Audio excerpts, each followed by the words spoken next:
Hey everyone, welcome back to Paper Therapy with Amy. I'm Amy and this is the Winter Meadow paper collection from Stampin' Up. I want to use this paper to scrapbook my family photos from last fall. And this paper is currently while supplies last or low inventory. So if you zip over there, you can probably still get it. It is regular price. I'm also going to be using the dies that kind of went with this paper collection. They are no longer available, but they were on clearance and I picked them up there. So they, I cut out these guys with them. But I cut out some other stuff from my stash using dies from my stash. So I'll show you that in a few minutes. I do want to do a 2-page layout with this, but I'm going to start with 1 page and then see where it goes. And maybe this will end up being 2 videos, or maybe it'll be 1 video with the whole layout. I'm not sure yet what my plan is. So let's see how this evolves. I'm definitely planning to use this piece of paper. Here is the main photo that I have right here. So I think it goes really beautifully on here. But it doesn't pop off the background too much with this white trim, so I do want to use this paper, and sadly it's on the back of this paper, which I love, but I'm gonna try not to use 2 full sheets. That might be tricky, but I am gonna try it. So what I'm gonna do first of all, I think I want to tear this, so I'm gonna try that first. So I'm gonna do that with a water brush, so it's really a guided tear, because I really want it to go where I want it to be. So I'm gonna start by just kind of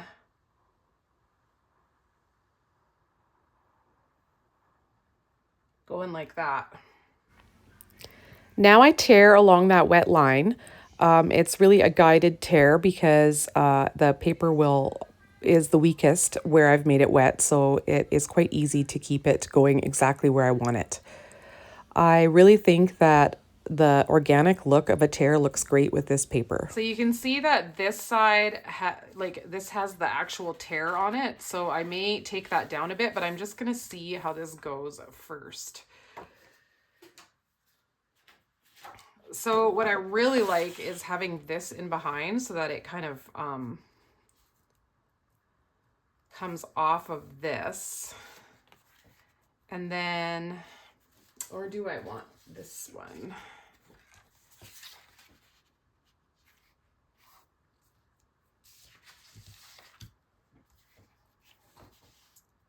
I like that better, I believe. So I could cut this corner to corner, but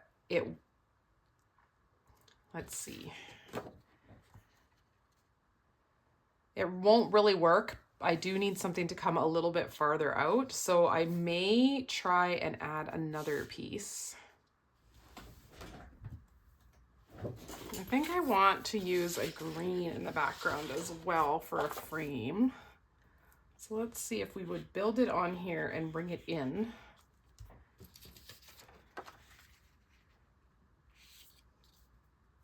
So the other photos I have for this particular layout are these guys here.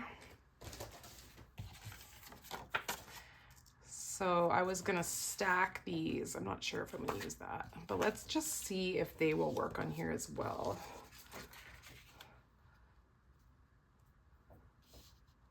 Let's see. Oops.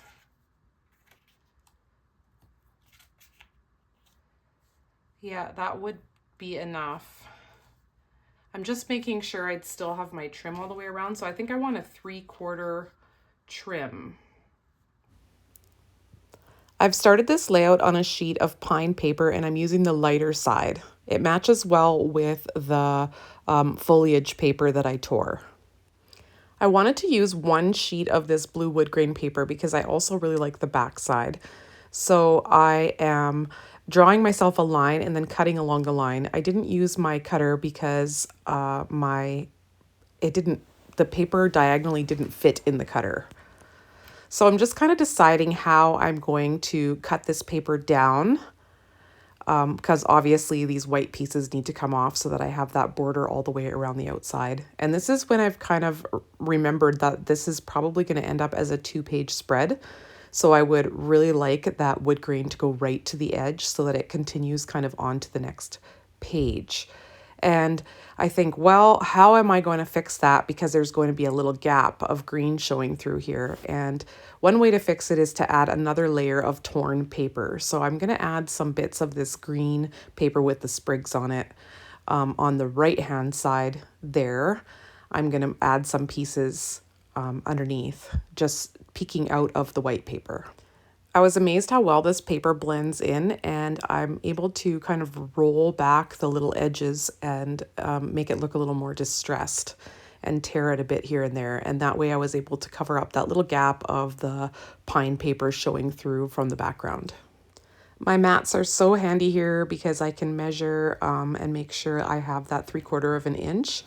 And then I can also measure once again and make sure I have that 3/4 of an inch with the white paper and then cut it down to the right size. In the scrapbook room, a pencil is definitely your friend. A pencil really helps me a lot to make little guidelines and know exactly where I need to cut. I use it almost every layout that I make. I use a pencil. Once I've got this glued into place, then I can start adding my picture. Doesn't it look so pretty? I just love this paper with the sprigs on it. And I love, even though blue is really not a leaf color in nature, I just love how it looks on this layout. And it goes so well with my family picture. Every year we go to the local research station, which is has some pretty gardens, and we take a family picture in the fall, and it's usually what I send out as my Christmas card. This is the first year we invited my son's girlfriend to be on the picture. So since they've become engaged, so it's really good news for our family. We love her and she's been around for a long time, and now she's going to officially become part of our family.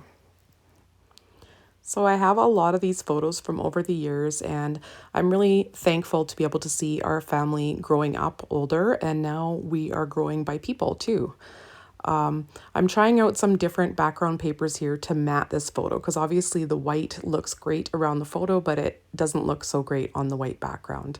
I think about adding in this sage paper, but in the end, I decide to just go with the backside of the pine again. I really like that color, and it just looks really nice on this layout. So as I am adding this mat in, I'm also thinking about what my title might be. And I do have one stamp set in mind that I think would really fit with this particular paper and motif that I have going on here. And this is the stamp set right here. It's the Sweet Memories scrapbooking stamp set. And the shape I like the best on here is this shape here, this Never Forget. And it is quite fitting because I never want to forget each year when I get this picture taken. I want to remember that's how we looked like that year. Before I started this layout, I made a whole bunch of sprigs ready for myself to arrange because I knew that's how I wanted to decorate this layout. So some of these sprigs came from the Winter Meadows dies that were in the clearance section on Stampin' Up a little while back. They are now gone. Some of them are from Close to My Heart. The one with the pink glitter paper, which kind of matches there's a pinkish stem in the white paper with the sprigs along the side. So I think it kind of blends quite well, and I think it kind of brings out our skin tones in the picture as well.